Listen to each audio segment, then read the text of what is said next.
Good evening. How's everybody doing? Great to be learning with you on a Wednesday.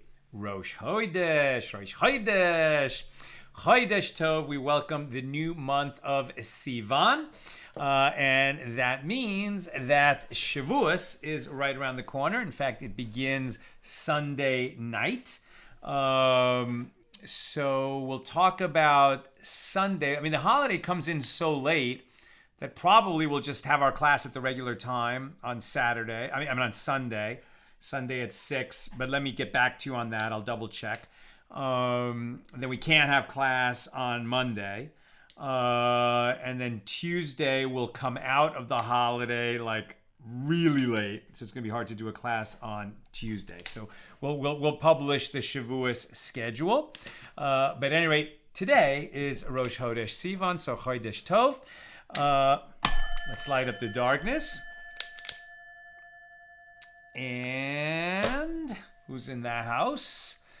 Belle in Texas, Shendor in the Bronx, Bill in Missouri, Sharon wishing everyone a Chodesh Tov from Lebanon, New Jersey, Stephen in New Hampshire, Melissa in Great Neck, Bella in Florida, John in Maine, Guy in Ohio, Lorraine in Texas, Nancy in North Carolina, Yehuda in South Carolina, Joe in the Inland Empire, Rochelle in Modesto, Aoife in Florida, Ella in Southern California.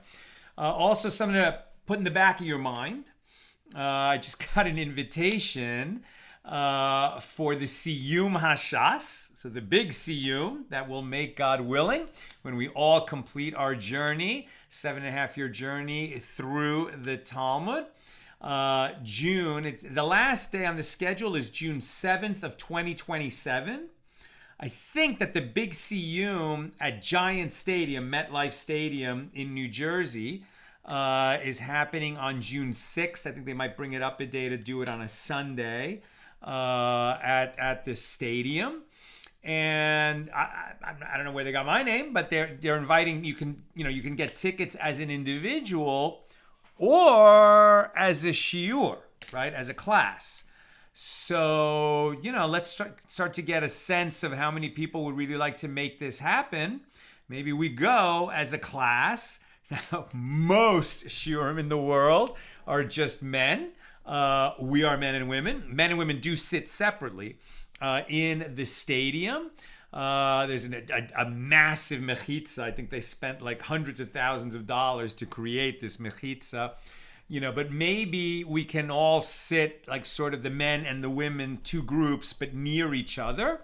And certainly we can all, tailgate together or enjoy that celebration together. But is there an interest, right? I'm thinking I'll fly across the country. I was there at MetLife Stadium for my first Siyum on, in 2012. It was August 2012. And it was an incredible event. Highly recommended. So it'd be nice for our group to go together. We have a little bit of time to decide, right? Over 2 years. But think about it, right? I think it's June 6th, Sunday, June 6th. Otherwise, it'll be Monday, June 7th, 2027. See what people think. Okay. Doing a double daf today, pages 19 and 20 here in Tractate Shevuos, the 26th volume of the Talmud. And with this, God willing, we'll finish chapter 2 and get back into the subject of the tractate, oaths, Shevuos proper, with chapter 3. And we'll review when we open chapter 3 the difference between Nidarim and Shevuos, between vows and oaths. Okay, we're picking this up near the bottom of page 18, about halfway down page 18b.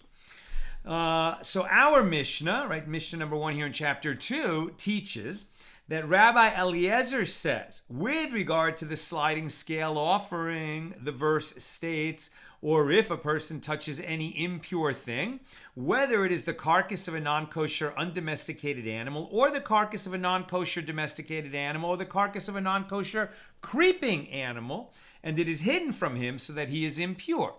Right, so that what we're talking about here, right? Remember that we started with oats, but because there are 2 examples given in the Torah that really imply 4 types of oats, we looked at other cases of 2 that become 4. One is this idea of a person who was tamei. He was in a state of ritual impurity, and then he forgot that he was impure, and he entered the temple.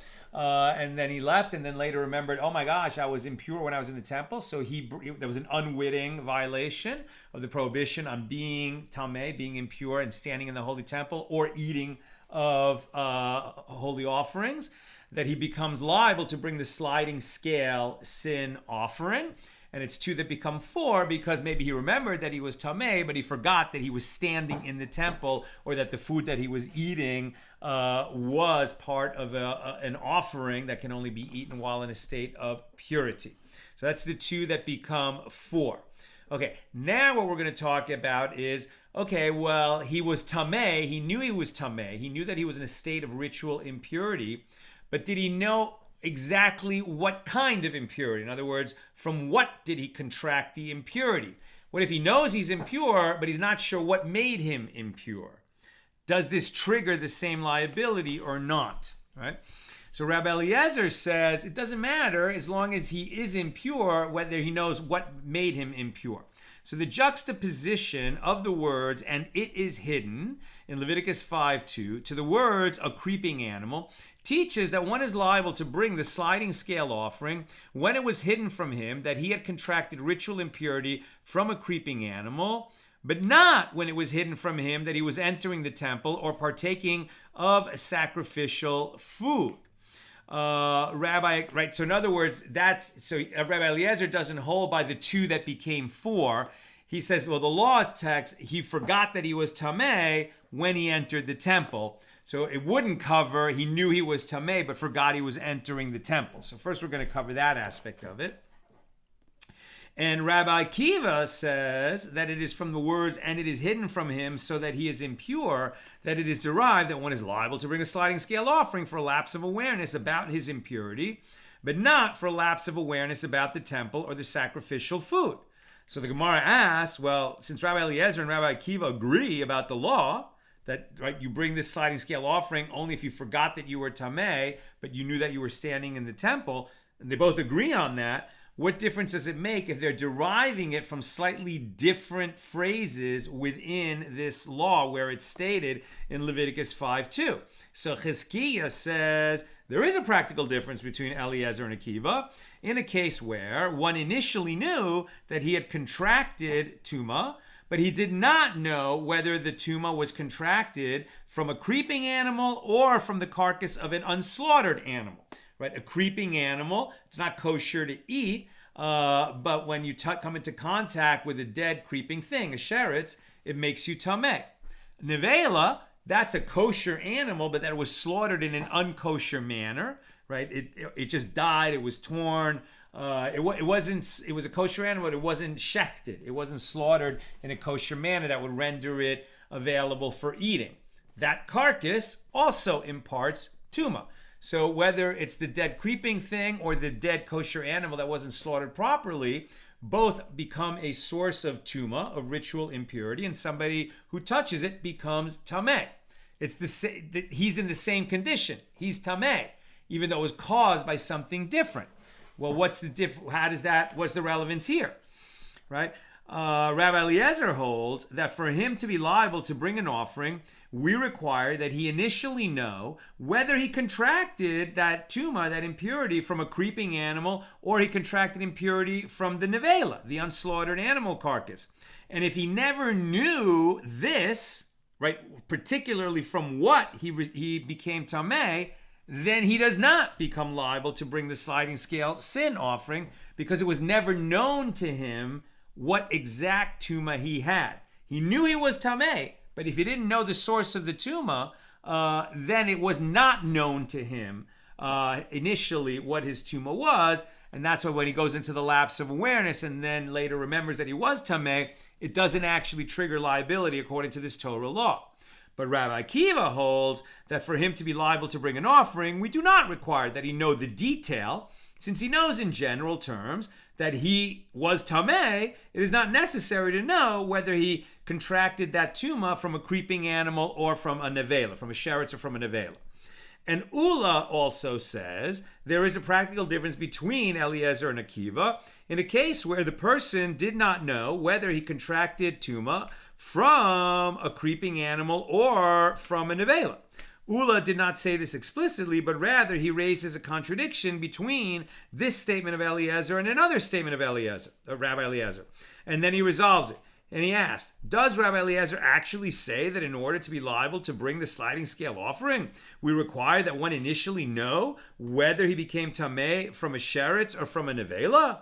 And so now Ula raises the contradiction from a baraisa with regard to one who ate a forbidden food, but he did not know whether it was forbidden fat or it was nasa, right? So there are parts of an animal, even a kosher animal, that a Jew is not permitted to eat. Those are the forbidden fats. And there are foods that one is not permitted to eat because the deadline has passed. In other words, one brings an offering, right? And so there are parts of an ola is entirely consumed by the altar, but a peace offering or a thanks offering, there are parts that people eat. However, they have to eat it by the deadline, whether it's the morning after the offering is brought or the second morning, whatever the time deadline is, after that deadline has passed, whatever is left over, it needs to be burned. It can no longer be eaten. So that's a different kind of forbidden food.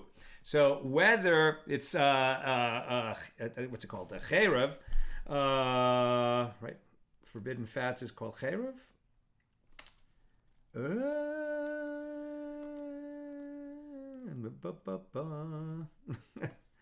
I should know these terms. Chalev, not cherev. Chalev. So whether it's forbidden fats or nosar, chalev or nosar, either way it's prohibited food. But if he doesn't know which particular prohibited food, this is what's going to be the difference, right? So he raised a contradiction from a baraisa. With regard to one who ate a prohibited food, a forbidden food, but he didn't know whether it was forbidden fat or whether it was nosar, or whether it was nosar, as we explained. Or one performed labor, but he didn't know whether and it was a prohibited labor, but he didn't know whether it was prohibited because it was Shabbos or because it was Yom Tov, a festival, or one who engaged in intercourse. But he did not know whether it was prohibited because he engaged in intercourse with his wife, who's a nida, during her period, or his sister, which is prohibited to him because it's incest. In all these cases, Rabbi Eliezer holds that he must bring the sin offering because he engaged in prohibited conduct, whereas Rabbi Yehoshua deems him exempt because he doesn't know which kind of prohibited conduct he engaged in. Rabbi Eliezer says, whichever way you look at it, he is liable. If he ate forbidden fat, he is liable. If he ate nosar, he is liable. If he desecrated Shabbos, he is liable. If he desecrated Yom Kippur, he is liable. If he engaged in intercourse with his wife, who's a nida, he's liable. But if he engaged in intercourse with his sister, he is liable. In all these cases, he knows that he transgressed, and therefore he is liable to bring the sin offering. In all these cases, he did it unwittingly, but he doesn't know exactly what prohibition he violated unwittingly. That's Rabbi Eliezer. So when he realizes that he violated a prohibition, even though he doesn't know exactly which prohibition, unwittingly, he becomes liable to bring the sin offering. Rabbi Yehoshua disagrees. And Rabbi Yehoshua says, the verse states, with regard to bringing a sin offering, in Leviticus 4:23, quote, or if his sin, in which he sinned, became known to him. Right? It's when it becomes known to him that he now is obligated to bring the sin offering. But if the sin is not known to him, if he just knows that he committed a sin, but he doesn't know which sin, then he is not liable to bring the sin offering. Now, it's not so great. You'd rather actually be obligated to bring the sin offering because then you know you've completed your atonement for this unwitting violation, which is essentially a negligent violation. Now that you don't know which sin you committed, you can't bring the chatas, the sin offering, so you are not going to be able to find expiation in that manner. Right? So says Rabbi Yehoshua, since it says his sin, which he sinned, became known to him, this teaches that there is no liability for an offering until it becomes known to the sinner the manner in which he sinned. So according to this Baraisa, Rabbi Eliezer himself holds that in order to become liable to bring a sin offering, it is not necessary that one know precisely which prohibition he violated. Right? Rabbi Yehoshua says you have to know exactly which. Rabbi Eliezer says it's enough that you know that you sinned. So then why would Rabbi Eliezer not hold by the idea that you knew you were tamei, but you didn't know you were standing in the temple, so in the end of the day, you were tamei while standing in the temple. So why not trigger the sliding scale offering for that? Like the majority says, that is what happens. But Eliezer says, no, the law is only about if you forgot that you were tamei, but you knew you were standing in the temple. So see, one statement of Eliezer contradicts another statement of Eliezer. And Ula resolves the contradiction. There, with regard to liability to bring a sin offering, the merciful one states, or if his sin in which he sinned became known to him, he shall bring his offering, teaching that it suffices that he knows that he committed some type of sin. But here, with regard to tumah in the holy temple, since it is written at the beginning of the verse, or if a person touches any impure thing, Leviticus 5:2, why do I need that which is stated immediately afterward, quote, or the carcass of a non-kosher creeping animal? Conclude from it that we require that he initially know whether he contracted tumah, he became tamei, from a creeping animal, or he became tamei from a nevela. And if he never knew this, he does not bring an offering. Now the Gemara asks, okay, what about Rabbi Akiva? Rabbi Akiva, who does not expound the verses in this way, what does he say to this? So the Gemara answers, he maintains, and now we're on page 19a, the Torah needs to write both domesticated animal and undomesticated animal in the verse, or the carcass of a non-kosher undomesticated animal, or the carcass of a non-kosher domesticated animal, to teach that law that the school of Rebbe taught on page 7a. Creeping animal, sheretz, is also written, even though there is no novel element taught by the addition of that term. So this is in accordance with that which was taught in the school of Rabbi Yishmael. Every passage in the Torah that was stated and repeated, why was it repeated? Only for the novel element introduced therein. It is the style of the Torah to repeat an entire passage to teach even one additional law. In this case, that which was taught by Rebbe. So the Gemara asks, and Rabbi Eliezer maintains that in general it is not necessary that the unwitting transgressor know exactly which prohibition he violated. So what does he do with the words in which he sinned, the words from which Rabbi Yehoshua learned that there is no liability to bring an offering unless he knows precisely which sin he committed? And the Gemara answers, according to Rabbi Eliezer, these words emphasize the fact that one is liable only when he intends to do the prohibited act, to the exclusion of one who acts unawares and has no intention to perform the action. That is to say, if one was preoccupied with another matter and acting unawares, he transgressed a prohibition, he is not liable to bring a sin offering. So until now, the Gemara has discussed Chizkiya's understanding of the practical difference between the opinions of Rabbi Eliezer and Rabbi Akiva, right, who both say, with regard to our Mishnah here, that if he forgot he was tamei, entered the temple, came out, realized he'd done this, he brings the sliding scale offering. And they both say, if he knew he was tamei, but he forgot that he was standing in the temple, or he forgot that the food was eating his sacrificial offerings, then he is not liable to bring the sliding scale sin offering. These are both minority opinions. The majority say, whether you forgot you were tamei and entered the temple, or ate sacrificial foods, or whether you remembered that you were tamei but forgot you entered the temple or ate sacrificial foods, you bring the sliding scale offering. So since Rabbi Eliezer and Rabbi Akiva basically have the same ruling, but based on slightly different wording, we said that one difference between them is if he knew he was tamei, but he didn't know from what he was tamei, right? So until now, the Gemara has discussed Chizkiya's understanding of the practical difference between the opinions of Rabbi Eliezer and Rabbi Akiva in the Mishnah. Now we're going to look at another analysis of that difference between Eliezer and Akiva according to Rabbi Yochanan. Rabbi Yochanan says there is no halakhic difference between Rabbi Eliezer and Rabbi Akiva, as they both agree that one must know the exact source of his tumah. The difference between them is limited to the interpretation of the meaning of the verses, i.e., they disagree about the source in the Torah for this law, but their ruling is exactly the same. And similarly, it can be reasoned that Rav Sheshes says the difference between them is limited to the interpretation of the meaning of the verses, as Rav Sheshes would switch the opinion of Rabbi Eliezer for that of Rabbi Akiva and that of Rabbi Akiva for that of Rabbi Eliezer. He was not meticulous in his attributions of the respective opinions, as he held that there is no halakhic difference between them. Rava asked Rav Nachman, according to both Rabbi Eliezer and Rabbi Akiva, if one had a lapse of awareness of both this and that, he forgot that he was tamei and he forgot that he was standing in the temple, right? Of both this and that, of his becoming tamei and having entered the temple, then what is the law? Rav Nachman said to him, he has a lapse of awareness about his tumah, and therefore he is liable. And the Gemara disputes this. On the contrary, he has a lapse of awareness about the temple, and he should therefore be exempt according to Eliezer and Akiva. Rav Ashi said, we observe his behavior. If he leaves the temple because of the tumah, i.e., when he is told that he is tamei, it is clear that the lapse of awareness that he had is about the tumah, and therefore he is liable, even according to Eliezer and Akiva. And if he leaves because of the temple, i.e., when he is told that he is in the temple, then, right, he doesn't leave when he's told he's tamei, he leaves when he's told he's standing in the temple.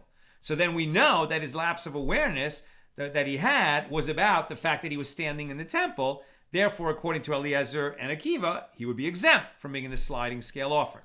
Ravina said to Rav Ashi, no, there's no indication from here. Didn't he leave because he became aware of the temple? Only because he became aware also of the tumah? Otherwise, why would he leave the temple? And didn't he leave because he became aware of the tumah? Only because he became aware also that he's standing in the temple. Otherwise, why would he leave? Rather, there is no difference. So we don't have a proof. If he was unaware of both, and then he became aware of both, right? According to the majority, he definitely brings the offering. According to Eliezer and Akiva, who would say that he's only liable if he forgot that he was tamei, but he knew he was standing in the temple. What are we going to say in a case where he forgot both? We don't know. Now, the Gemara begins a discussion about another topic related to awareness of tumah.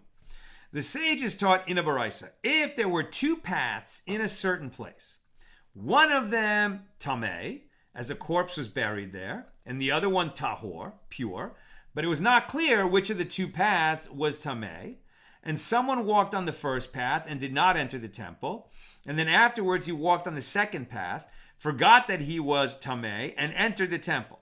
He is liable to bring a sin offering, since he certainly contracted tumah on one of the paths and entered the temple in a state of impurity. Right? So we know that there's there's two paths that lead to the temple.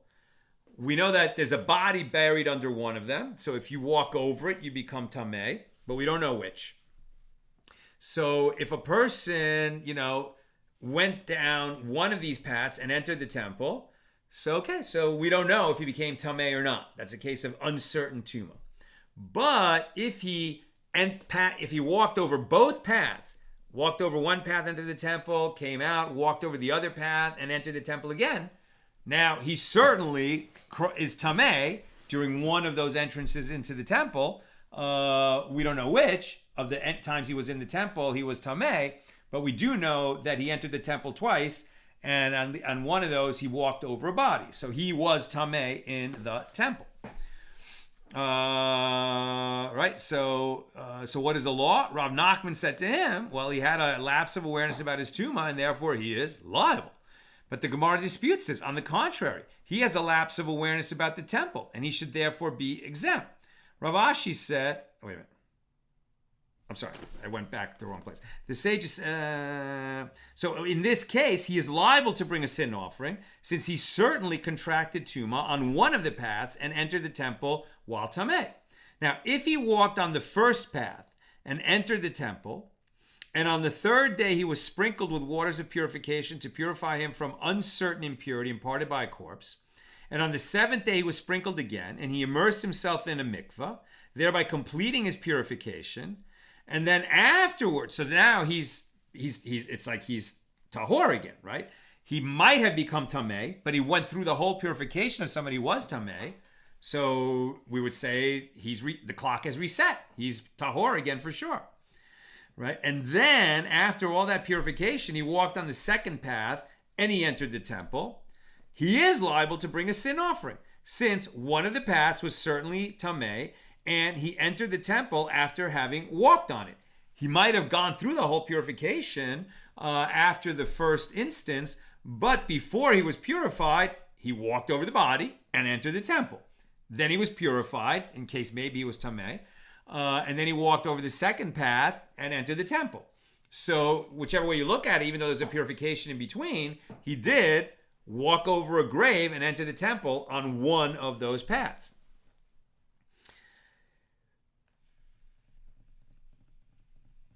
He is liable to bring it. Rabbi Shimon deems him exempt in this latter case where there was a purification in between. Why? Because neither time that he entered the temple was it certain that he was impure.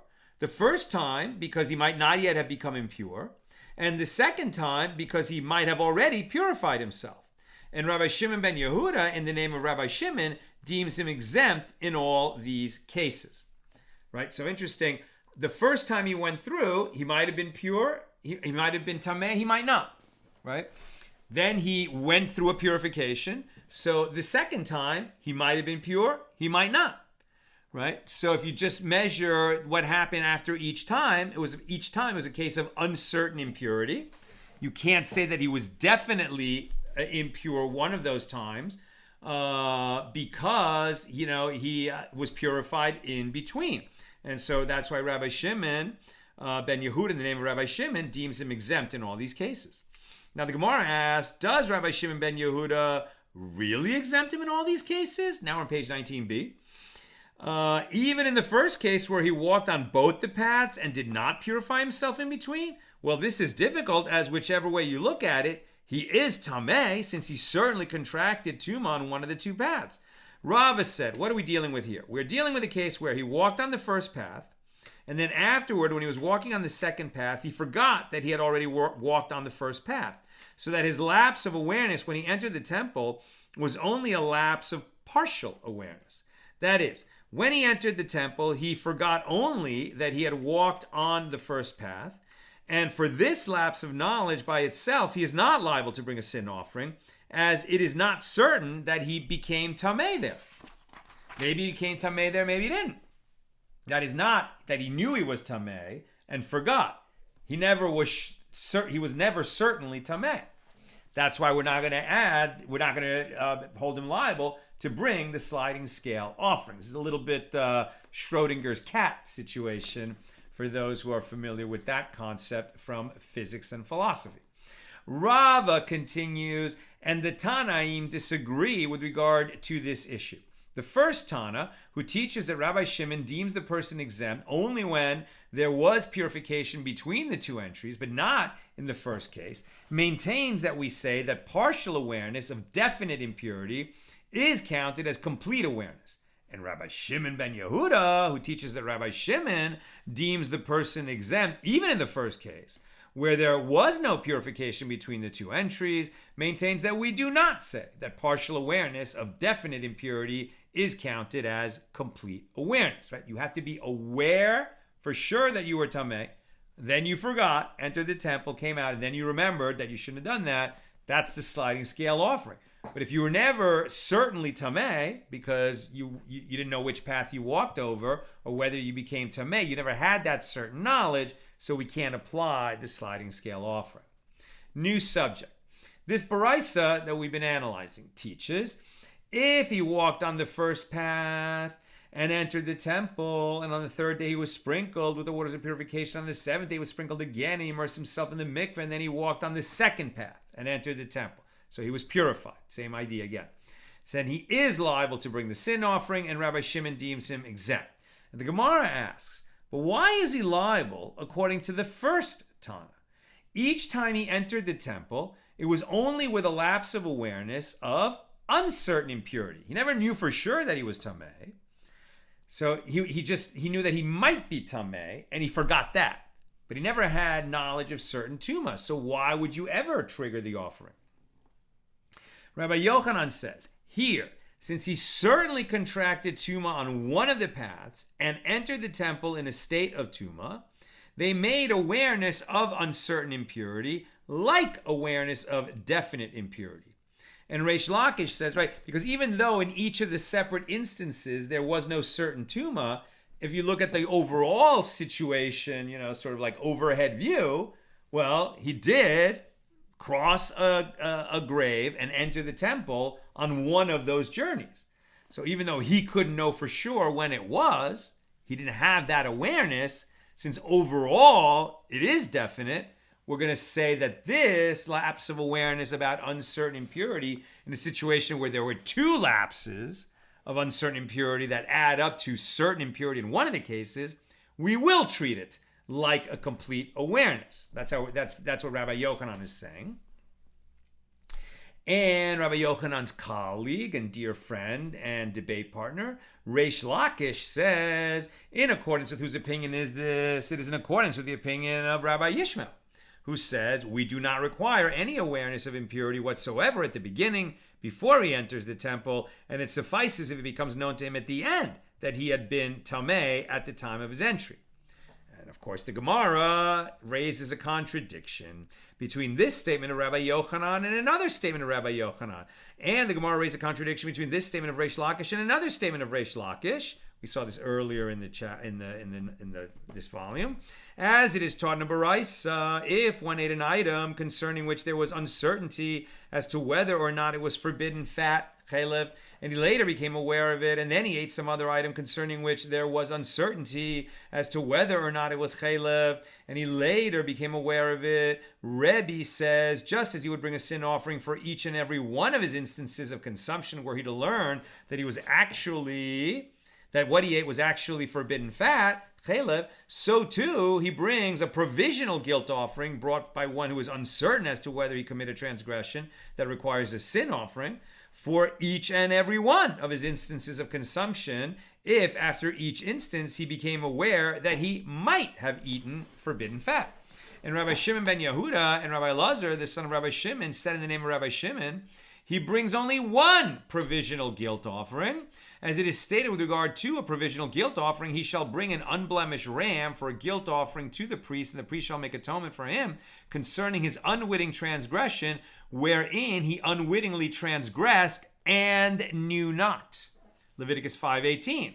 And this wording teaches that the Torah included many instances of unwitting transgressions in one provisional guilt offering. One brings, therefore, one provisional guilt offering, even if he had committed many unwitting transgressions. Reish Lakish and Rabbi Yochanan disagree about how to understand the opinion of Rebbe. With regard to which case did he say that one brings a separate sin offering for each and every one of the instances of consumption? And Reish Lakish says here, Rebbe taught that awareness of the uncertain status separates the acts with regard to sin offerings. If it later became known with certainty that he had actually eaten forbidden fat both times, he would be liable to bring two sin offerings for the two instances of consumption, despite the fact that the two actions were separated only by awareness of the uncertain status, because such awareness is sufficient to separate the two acts. And Rabbi Yochanan says, Rebbe does not mean to say that awareness of the uncertain status separates the acts with regard to sin offerings.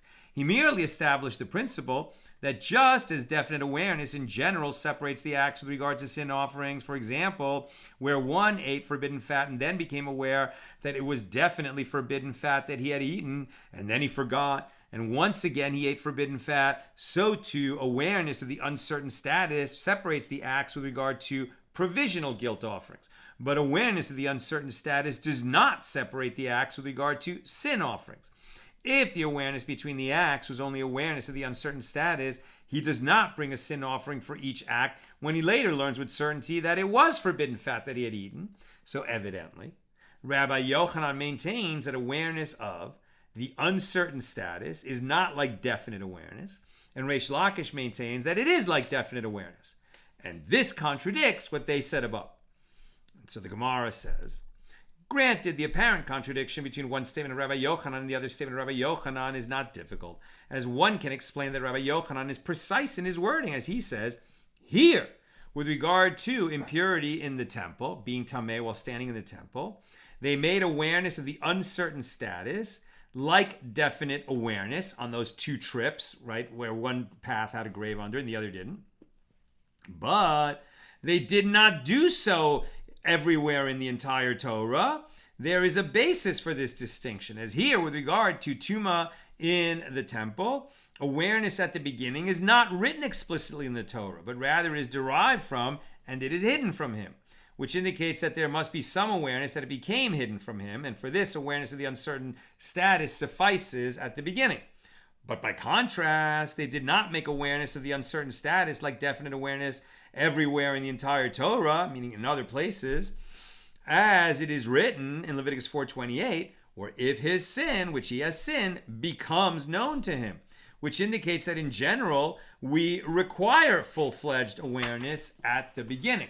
But as for Reish Lakish, rather than interpreting this baraisa concerning the two paths in accordance with the opinion of Rabbi Yishmael, who does not require any awareness whatsoever at the beginning, let him interpret it in accordance with the opinion of Rebbe, who holds that awareness of the uncertain status is like definite awareness.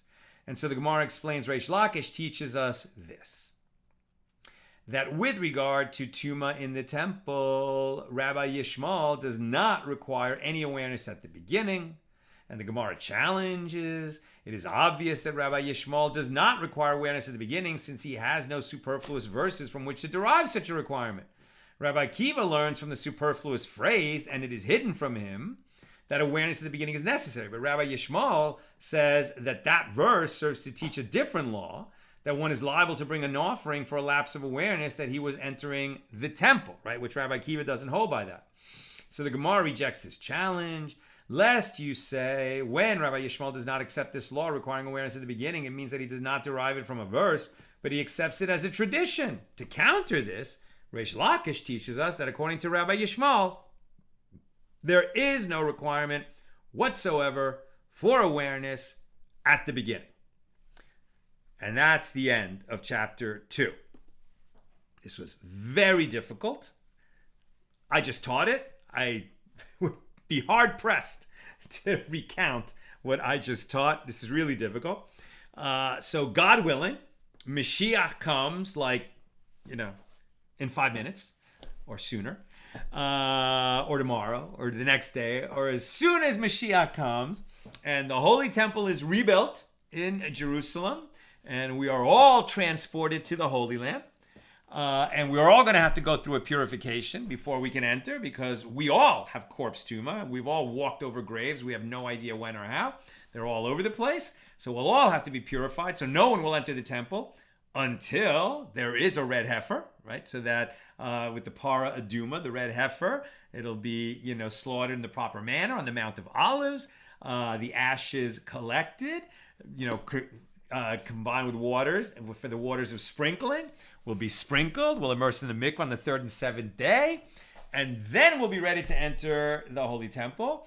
And if after that we should become tamei again, and then we forgot, and we're not sure whether we were tamei or not, or any of these kinds of terms of uncertainty, we're going to check with a great rabbi who is learned in these matters before we venture to enter the Temple Mount. That's the takeaway from as far as I'm concerned. Okay. Now we enter chapter 3, with which we're going to actually return to the law of oaths. Right? So the basic difference between nedarim, which are vows, and shevuos, which are oaths, the subject of this volume, right, is that an oath, you swear before God that something is true or not true, or that you did do something, or that you didn't do something, or that you will do something, or that you won't do something. And a vow is a declaration, generally the negative, that something which you would otherwise be permitted to consume or exploit or use, you're declaring it forbidden to you, right? So like Joe says to Jim, hey, Jim, I'm never going to use your car. I declare that I will never use your car. That would be a nader, right? So he has made Jim's car forbidden for his use.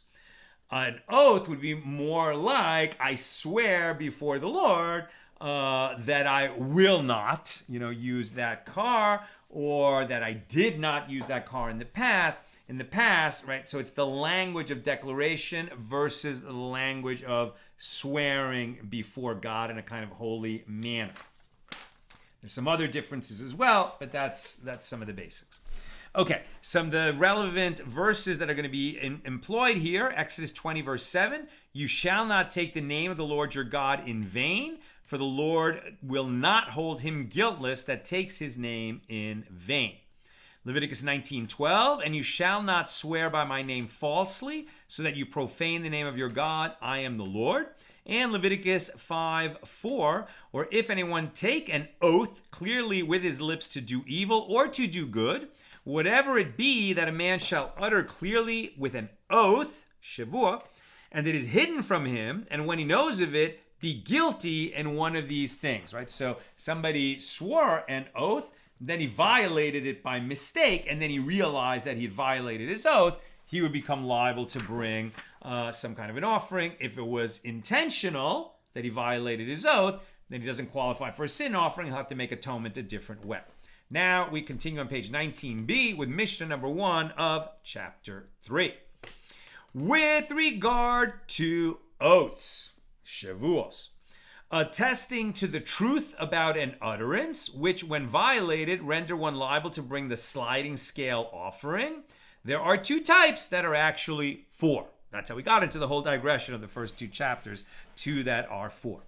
The initial 2 oaths, which relate to utterances about the future and are explicitly prohibited in the Torah, are like this. On my oath, I will eat, or on my oath, I will not eat, right? I'm swearing an oath that I will eat some particular kind of food within some kind of time period, or on my oath, I swear that I will not eat some particular kind of food during some particular time period.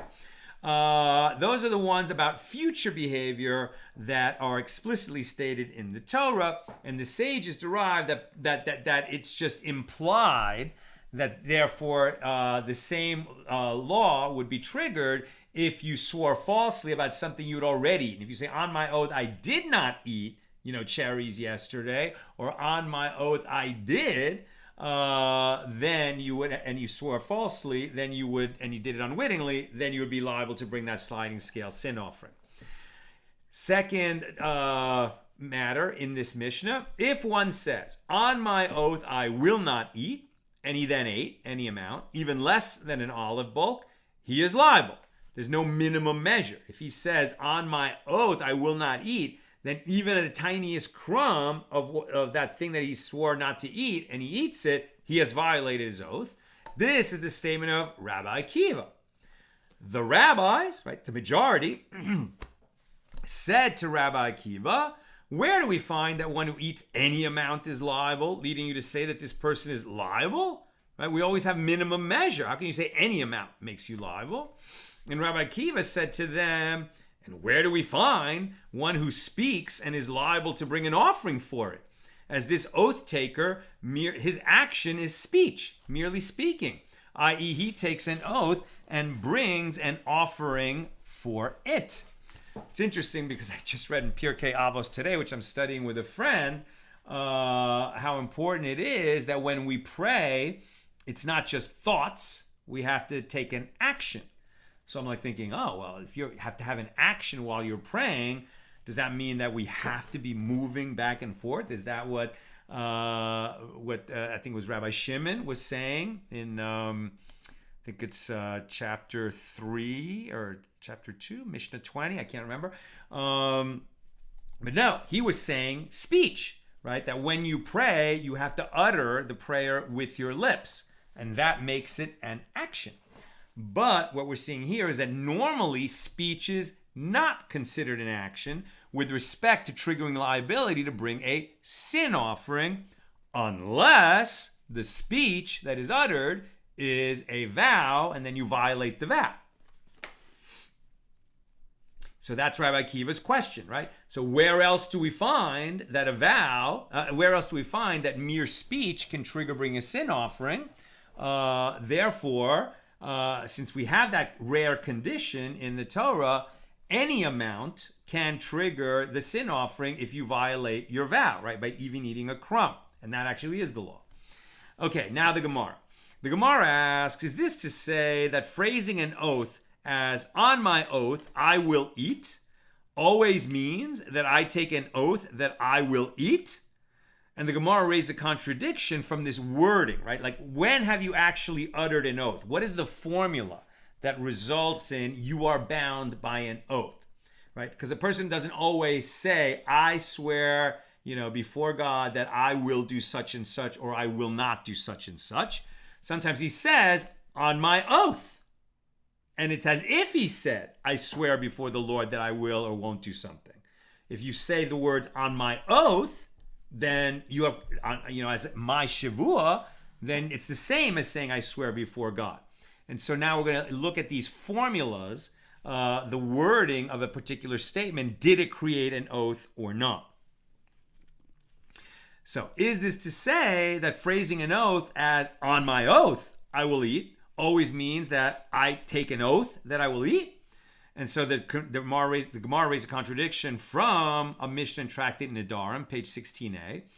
If one says, on my oath, I will not eat of yours, or on my oath, I will eat of yours, or, very strange wording, not on my oath, I will not eat of yours, then in all these three cases, what he has said is, I swearing an oath that I will not eat anything that belongs to you, right? Anything of yours, any food of yours is forbidden to me. All those three formulas added up to the same thing. Abaye said, actually, saying on my oath, I will eat. We're going to say on my oath, I will eat means I will not eat of yours. Your food is prohibited to me. Sounds like I'm swearing an oath that I will eat something of yours. How can that become the negative? That's Abaye's point. Actually, saying on my oath I will eat means that I take an oath that I will eat. And this is not difficult because there is a difference between the context of these Mishnayos. Here it is referring to an oath taken in a context where others are importuning him to eat. Right? He doesn't really want to eat. And there are other people saying, eat, darling, eat the food. And he doesn't want to eat it. So how's he going to get out of eating it? He swears an oath that that food is prohibited to him. Now what are they going to do? They know he can't eat it. Right? So it was a way for him to politely decline, or maybe not so politely, but he wants them to stop bugging him. So he says, listen, just stop bugging me. That food is forbidden to me, right? I by an oath. That's it. The conversation's over. He can't eat it, right? So this is so in such a context where people are telling him eat, and he says, "On my oath, I will eat of yours." Then what did he just say? He was indicating that he doesn't want to eat it, right? So they're saying eat. So why is he bringing an oath into it? He's saying he's not going to eat it. Why did he say, "On my oath, I will eat"? What he meant was, it is now covered by my eating of your food is now covered by an oath that I won't. That's how Abaye is interpreting this. And there, in that other context where people aren't telling him eat, and he says, on my oath, I will eat. So then he means I'm going to eat that, right? He's promising himself he's going to eat that. And then the oath works in the regular positive manner like it sounds. Now we're on page 28. The Gemara explains, the Mishnah here is referring to a case where others are not importuning him to eat. Therefore, his oath should be understood literally as obligating himself to eat. The external Mishnah, meaning in Tractate Nedarim, is referring to a case where others are importuning him to eat, and he is saying, I will not eat, I will not eat. Under those circumstances, when he takes an oath, this is what he is saying. On my oath, I will not eat. Rav Ashi, offering a different resolution of the contradiction, says, teach, meaning revise the Mishnah and Tractate Nedarim to say, in the middle oath, on my oath, I will not eat of yours, using a different formulation for on my oath, I will not eat of yours. So the Gemara asks, if so, what is the purpose of stating what is effectively the same oath twice? And the Gemara answers, lest you say that there is a concern that the oath was a slip of his tongue, and he meant to take an oath that he will eat it, and instead he said, I will not eat. The Mishnah teaches us that one need not be concerned that that is what occurred. The sages taught. Now moving on. Now we're going to talk about a different formulation that creates an oath. The sages taught, quote, the clear utterance of her lips with which she has bound her soul. In Numbers 30, verse 7, this is referring to an oath, right? So we're going to spend a lot of time on this law in the Torah, which says that if a daughter or a wife vows a vow or swears an oath, then her father, if she's a minor, or her husband, if she's married, a married adult, they can annul the vow or the oath for her. This sounds sexist to the modern ear and is actually not. It's a gift. It's a great leniency. It's very fortunate for women. And maybe it's kind of a gift that's given to them because they're so busy. Since certainly the primary role of women in the ancient world was child rearing. They got a lot going on. They can get emotional. You know, anybody can make a mistake and utter an oath or a vow, rendering something prohibited to them that could really get in the way of the functioning of the household. And so they only need to go to the husband or dad and get that oath or vow annulled. Very, very convenient. Because if a man were to utter that neder or that shavua, he can't annul it himself. He can't go to his dad or his brother or some relative. He's going to have to make the journey to a paskening rav, right? To not just any rabbi, not just any priest, but somebody who's super educated in these particular laws and who can walk him through annulling it if there's an opening for that. Usually it's something like, if you had known when you made this vow that it would result in messing up your life totally, would you have made it? No, I would not. Well, then you didn't really mean it when you did it, and then maybe there's an exit clause, right? But at any rate, the fact that the Torah does specify that a woman can have hers annulled by her husband or father is one of the sources that we're going to look to for which formulations actually create the oath or the vow. So, the sages taught that in Numbers 30, verse 7, where it says, the clear utterance of her lips with which she has bound her soul. So she made some kind of a clear utterance which resulted in a neder or a shavua. This is referring to a shavua, an oath.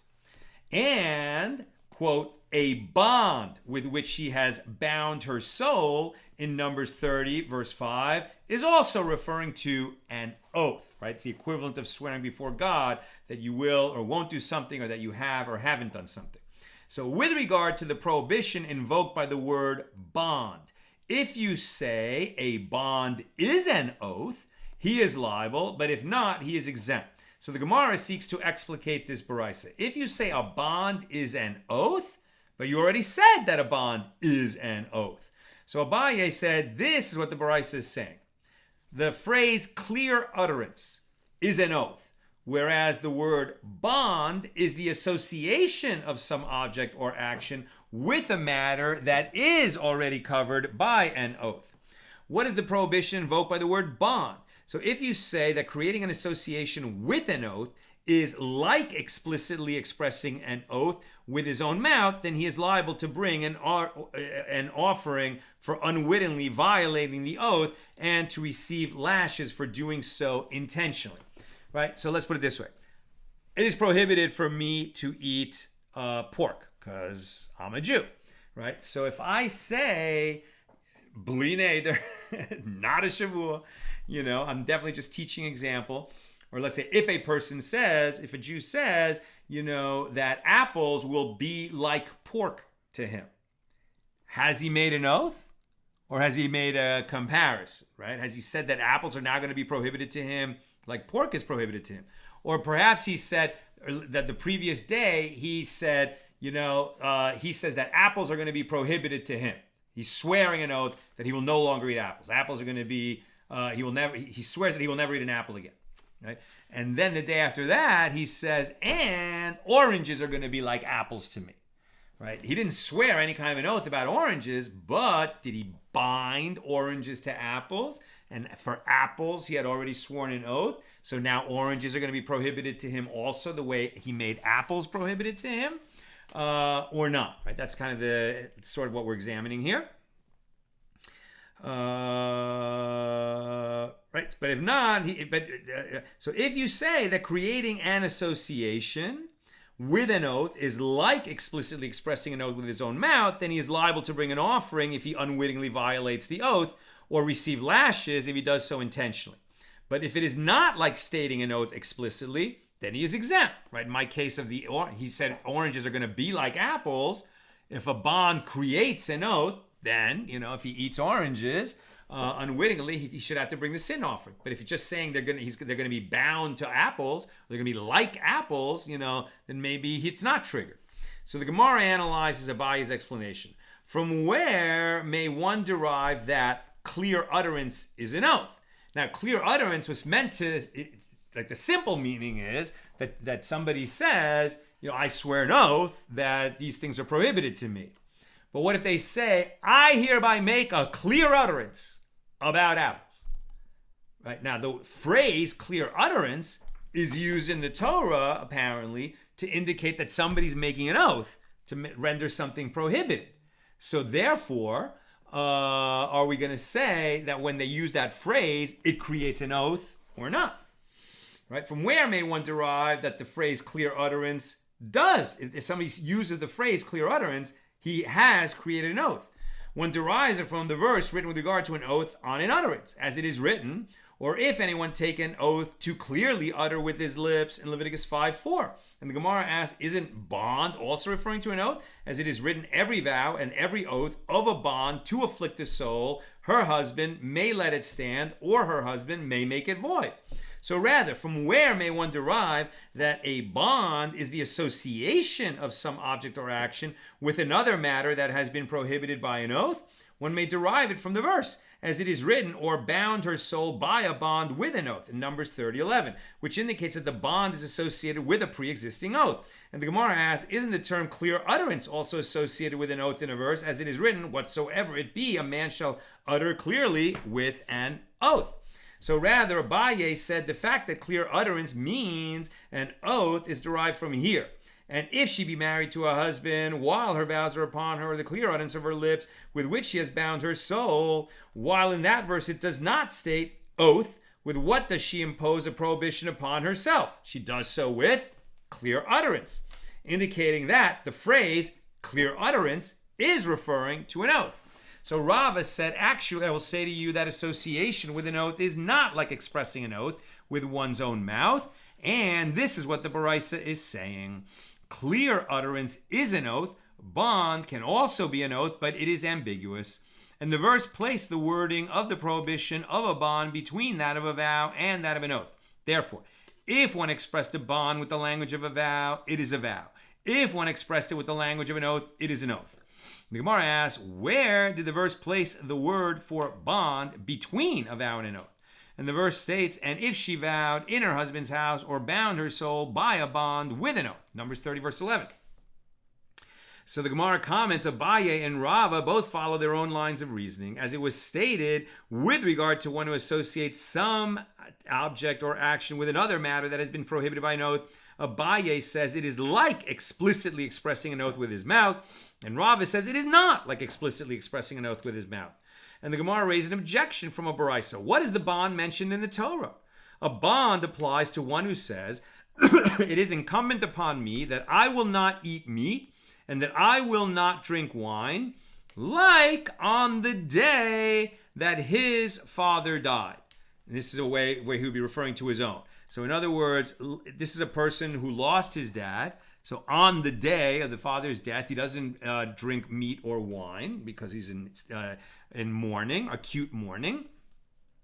And he says that just like he's prohibited to eat meat or drink wine on that day, he is rendering wine and meat prohibited to him, for some other period of time, either forever or for a year or whatever he says, right? So, but now instead of just saying it's prohibited to me, he's saying it's like those things are to me on the day that, his father died. Or like on the day that so-and-so died. Or like on the day that Gedaliah ben Achikam was killed, right? Which is the fast of Gedaliah that we observe the day after Rosh Hashanah, right? When there is a fast. And when nobody eats anything during the daytime, that's the fast of Gedaliah. So instead of saying, I'm not going to eat, I'm going to say, food is to me like on the day Gedaliah was killed. Why would somebody do that? It really doesn't matter. We're just trying to understand the law and whether these associations create an oath or not. One who makes one of these pronouncements is prohibited from eating meat and drinking wine because he has clearly said, instead of using the word it is prohibited to me, he said it is like something that is prohibited to me, and that creates the oath. And Shmuel says this is the case only when he is prohibited from eating meat and drinking wine by vow since that day. In other words, if he says, like on the day that, his father died, but his father hasn't died yet, then the oath doesn't mean anything until his father dies. The Gemara explains the objection. Granted, according to the opinion of Abaye, from the fact that a vow that one associates with another vow is considered a vow, as Shmuel's ruling demonstrates. Now we're talking about vows. That's a declaration, not a swearing an oath.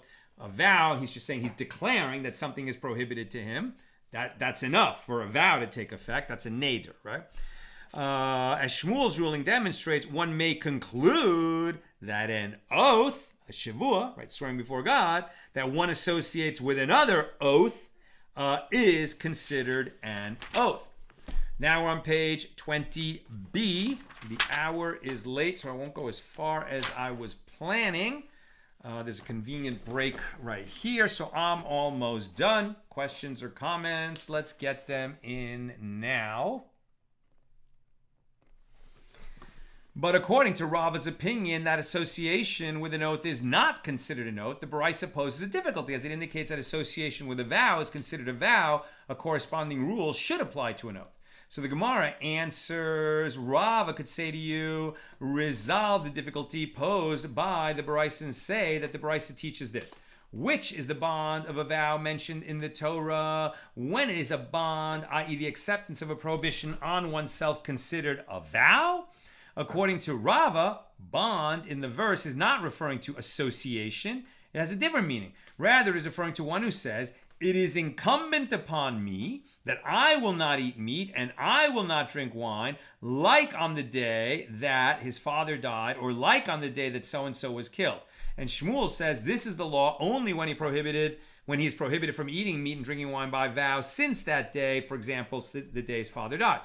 Now, what is the reason that for Shmuel's caveat? The verse states, when a man vows a vow to the Lord. The redundancy in the phrase vows a vow, a neder, right, teaches that when one associates a vow with another prohibition, it does not take effect unless he vows by associating it with an item prohibited by means of a vow. Association is derived from this verse and is limited to vows.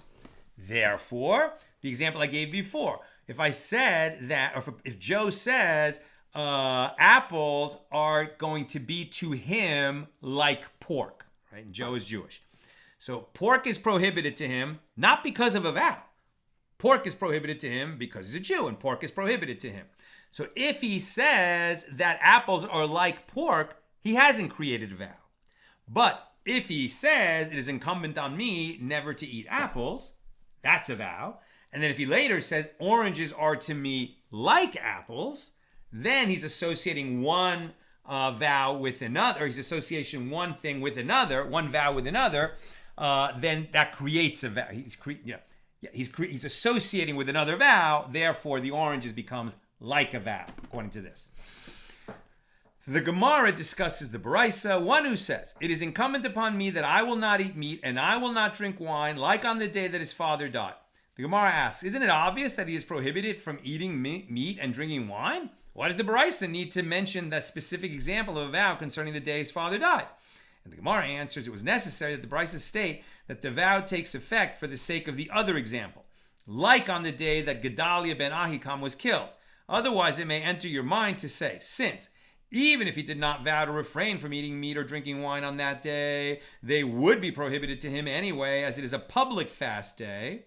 When he did vow to refrain from eating and drinking on that day, the prohibition of the vow would not take effect on him, and that subsequent vow would then not be associated with a vow, but rather with an ordinary prohibition. Therefore, the Baraisa teaches us that the vow made on the first day takes effect, and the second vow can be associated with it. And the Gemara comments, and Rabbi Yochanan also holds, in accordance with the opinion of Rava, that a bond is not an association with an oath, but an oath itself.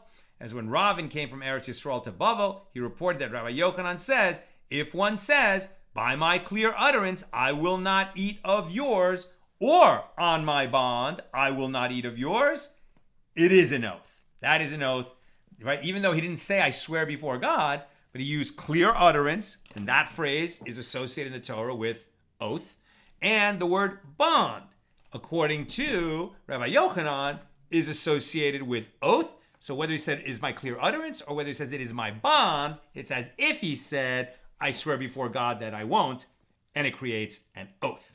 That's where we'll knock off and continue tomorrow, Thursday, at the regular time, 6 o'clock. A couple of comments. Several people expressed interest in attending the Siyum at MetLife Stadium in June of 2027, God willing. Okay, let's make that happen with God's help. Sharon says, I'm really taken by how intensively this study was dissected, considering the temple was no longer in existence, even when the sages of the Gemara were parsing it, right? It's just like us. They couldn't enter the temple either. The temple had been destroyed centuries before. Exactly, Sharon. I agree with you. I feel the same way. The passion to understand the law is very moving and impressive to me. Off topic, Jay says, how do we keep our Jewish practice when we live in a community without Jews and it's too far away to attend shul? And Sharon answered, I learned a lot about that during COVID from my rabbi during High Holy Days. Not accepting to do online stuff on the holidays, he taught Zoom classes online for a couple of months about the service, the melodies, teachings, etc., so we could execute the prayers, studying, etc. While a community is preferable, the learned ability to do the service on your own was a real blessing. Plus, I learned I could have a meaningful prayer activity by myself. There are so many ways to develop online learning communities. If you accept doing Shabbos or holidays online, there are a lot of shuls that do online services, right? So like we're Orthodox, so we don't, right? We're not going to go turn on a computer and go on a Zoom on Shabbos. So sometimes it happens, we're traveling and we're confined to the hotel, or we're confined to, a home that we're staying in, and there's no synagogue to go to, not preferable. Right? To live a Jewish life pretty much is to do it in community. But sometimes it's not possible. And maybe it's not possible, for some months or years until eventually you can move to a Jewish community. So then, when you stay at home, you can take walks, certainly, but where you commit to keep Shabbos, right? And you don't turn lights on and off, you plan that, and you pray on your own. It's preferable to pray with a minyan. But when you can't pray with a minyan, it's better not to get in the car in order to pray with a minyan. If you're Orthodox, that is the law, right? Then when you pray on your own, you are fulfilling God's will, and you will feel that, right? And I think that's what Sharon is getting at. And so there's wonderful ways that during the week you can be in those online communities and learn a lot that you can, then reflect on and sort of put into practice when you're keeping Shabbos or a festival day on your own. Again, not preferable, but nevertheless can be incredibly beautiful and moving. Absolutely moving. So ideally, you get to be part of a community. And until then, if you're on your own, then there's an incredible amounts of praying and meditation and really connecting with the Ribono Shel Olam, the master of the world, during Shabbos and holidays when you disconnect, from the online world, from the phones. I mean, for people who haven't done it yet, turning off your phone and shutting off your computer for 25 hours from the beginning of Shabbos on Friday night until Saturday night. First time you do that, you'll be like, oh, what a beautiful piece. That's what I've got for us today. With God's help, see you tomorrow, Thursday, regular Thursday time, 6 p.m. Pacific. Have a good night.